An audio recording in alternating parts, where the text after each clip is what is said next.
Hi, boys and girls. Today I have a story for you, Alexander and the Wind Up Mouse by Lionni. I hope you enjoy it.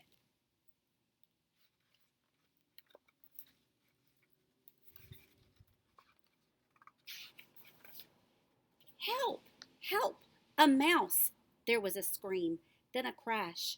Cups, saucers, and spoons were flying in all directions. Alexander ran for his hole as fast as his little legs would carry him. All Alexander wanted was a few crumbs, and yet every time they saw him, they would scream for help or chase him with a broom.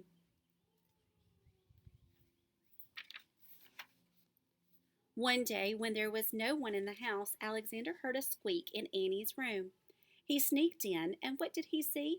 Another mouse. But not an ordinary mouse like himself. Instead of legs, it had two little wheels, and on its back there was a key. "Who are you?" asked Alexander. See the other little mouse that he found? "I am Willie, the wind-up mouse, Annie's favorite toy.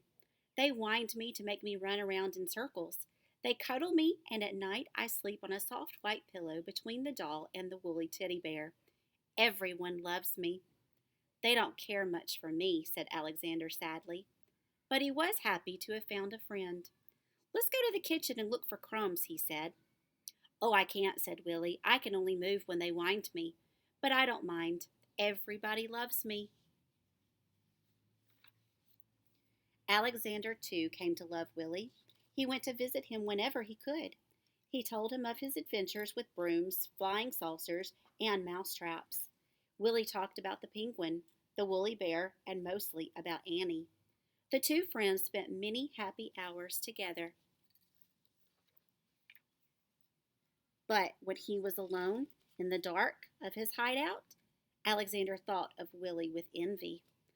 "Ah," he sighed, "why can't I be a wind up mouse like Willie and be cuddled and loved?" One day Willie told a strange story. "I've heard," he whispered mysteriously, "that in the garden at the end of the pebble path, close to the blackberry bush, there lives a magic lizard who can change one animal into another." "Do you mean," said Alexander, "that he could change me into a wind up mouse like you?" That very afternoon Alexander went into the garden and ran to the end of the path. "Lizard, lizard," he whispered, and suddenly there stood before him, full of the colors of flowers and butterflies, a large lizard.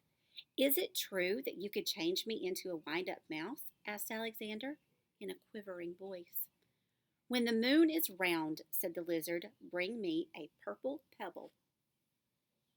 How pretty this lizard is.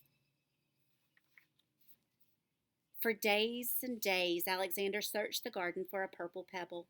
In vain. He found yellow pebbles and blue pebbles and green pebbles, but not one tiny purple pebble. At last, tired and hungry, he returned to the house. In a corner of the pantry he saw a box full of old toys, and there between box and broken dolls was Willie. "What happened?" said Alexander, surprised. Willie told him a sad story. It had been Annie's birthday. There had been a party, and everyone had brought a gift. "The next day," Willie sighed, "many of the old toys were dumped in this box. We will all be thrown away." Alexander was almost in tears. Poor, poor Willie, he thought. But then suddenly something caught his eye. Could it really be? Yes, it was. It was a little purple pebble. Do you see it? All excited, he ran to the garden. The precious pebble tightened his arms. There was a full moon. Out of breath, Alexander stopped near the blackberry bush. "Lizard, lizard, in the bush!" he called quickly. The leaves rustled, and there stood the lizard. "The moon is round, the pebble found," said the lizard. "Who or what do you wish to be?" "I want to be—" Alexander stopped. Then suddenly he said, "Lizard, lizard, could you change Willie into a mouse like me?" The lizard blinked. There was a blinding light, and then all was quiet. The purple pebble was gone. Alexander ran back to the house as fast as he could. The box was there, but alas, it was empty. Too late, he thought, and with a heavy heart he went to his hole in the baseboard. Something squeaked. Cautiously, Alexander moved closer to the hole.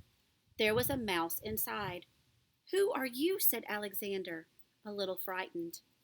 "My name is Willie," said the mouse. "Willie," cried Alexander, the lizard did it." He hugged Willie, and then they ran to the garden path, and there they danced until dawn. Boys and girls, I hope you enjoyed the story Alexander and the Wind-Up Mouse by Leo Lionni, and this one does have a Scholastic quiz for you. Have a great day. Bye.